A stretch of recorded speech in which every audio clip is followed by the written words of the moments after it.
بنجيب اكبر طنجره عنا وبنعبيها بالمي البارده، وبنجيب دجاجتين صغار وبننزلهم على المي البارده، وبس طلعت عنا زفه الدجاج بنسمي بالله وبنضيف شوي صغيره من الخل الابيض، وهلا بنسمي بالله وبنبلش نقيم الزفره، وبس امنا زفره الدجاج بنسمي بالله وبنضيف عليهم بصله وحبتين ثلاثه ورق الغار، ومهم جدا انه نضيف الفلفل الاسود الحب، وراح نضيف فوق شويه قرنفل وهيل، والكزبره الحب اساسي بهالاكله، واخر شيء بنملح مو مشان شيء مشان صحتك يا غالي، وما بي علينا غير انه نسمي بالله ونغطي عليه ونتركهم شغله النص ساعه على نار متوسطه، ومشان نعمل اطيب عيش بلدي مصري بدنا كاسه ونص من الطحين الاسمر حبه كامله، وعلى السريع بلحقهم بكاسه كامله من الطحين الابيض متعدد الاستعمالات، وبنسمي بالله وبنملح، وبهي المرحله لازم نعطيهم تحريكه خفيفه، وبضيف فوقهم معلقه كبيره من السكر، وهلا صار الوقت مشان نضيف ظرف كامل من الخميره الفوريه، وبضيف عليهم كاسه كامله من المي الدافيه، وبسمي بالله وببلش عجن، وهيك لازم تطلع معنا العجينه بعد ما عجناها. شوفوا بسم الله ما شاء الله، شايفين الطراوه اللي فيها، وكمان بتكون العجينه شوي عم بتلزق. هلا بسمي بالله وبحطها جوات الزبديه، وهلا بنغطيها كثير منيح وبنحطها بمكان دافي لحتى تخمر عنا العجينه، يعني لحتى يتضاعف عنا حجمها، بتاخذ شغله نص ساعه على ساعه كامله. بس اختمرت عندي العجينه بسمي بالله وبقرصهم لست قطع متساويه، وبعد ما قرصناهم بنسمي بالله وبنغطيهم شغله العشر دقائق يا غوالي مشان يرتاحوا، وعلى سطح نظيف بنسمي بالله وبنرش شويه طحين اسمر، وهلا بنسمي بالله باستخدام ايدينا بنضغطها بهذا الشكل، بعدين نقلبها بهذا الشكل وبنبدا نفردها يا غوالي بشكل دائري. وصار الوقت مشان نريح العجينه شغله العشر دقائق، واهم شيء انه يكون تحتها في طحين اسمر. وهلا بنسمي بالله بناخذ عجينتنا بهذا الشكل وبنحطها جوات الفرن يا غوالي،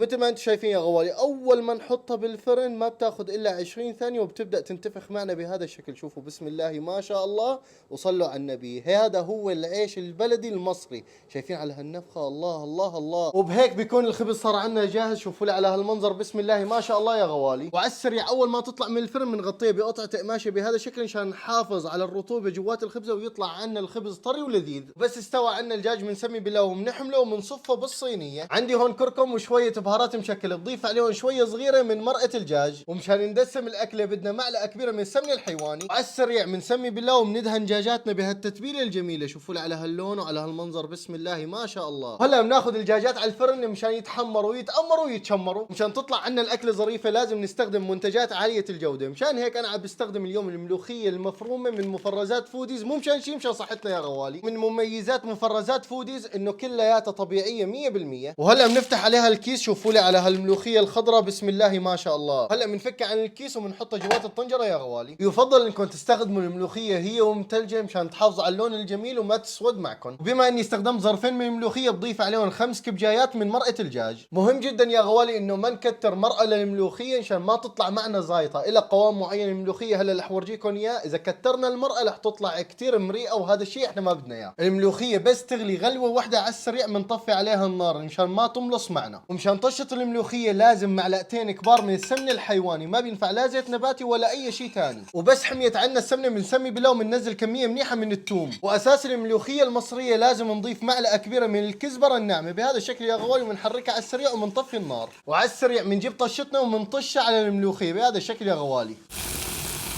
واساس النكهه المصريه دائما يا غوالي بس تساوي الملوخيه بس هيك رجعوا الملوخيه شوي على مكان الطشه بهذا الشكل. شايفين؟ يا سلام يا سلام. وعلى السريع بنرد نرجعها بهذا الشكل. شوفوا الله الله الله. وهيك يا غوالي لازم يطلع معكم قوام الملوخيه. شوفوا لي على هالقوام بسم الله ما شاء الله. وبما انه الملوخيه صارت عنا جاهزه صار الوقت مشان نسمي بالله ونسكبها بهذا الشكل يا غوالي. وهيك يا غوالي بس حمرنا وامرنا الدجاجات. شوفوا لي على هالمنظر بسم الله ما شاء الله. بنحطهم جنب الرز المصري اذا حبيتوا. فعلا يا غوالي اطيب شيء الاكل المصري خصوصا الملوخيه، انا كثير بحبها. شوفوا لي على هالخبز المصري. شوفوا على هالطراوه بسم الله ما شاء الله. بنسمي بالله وبناخذ شقفه منه بهذا الشكل. شوفوا الخبزه من جوا، شوفوا قديش مستويه. الله الله الله. هلا بنسمي بالله وبنيجي بناخذ قطعه من هالدجاجه.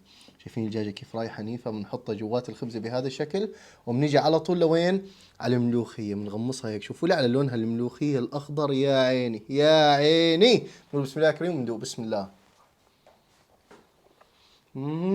فعليا يا غوالي اهل مصر بدهم اكبر تحيه على هالاكلات الجميله. شوفوا على هالخبزه بسم الله ما شاء الله كيف بتنفلق معنا هيك. وحلاوه هذا الخبز انه بيتغمص فيه على السريع هيك. بتاخذ لي خبزه وبتغمص فيه الملوخيه هيك لحاله. شوفوا الله الله الله.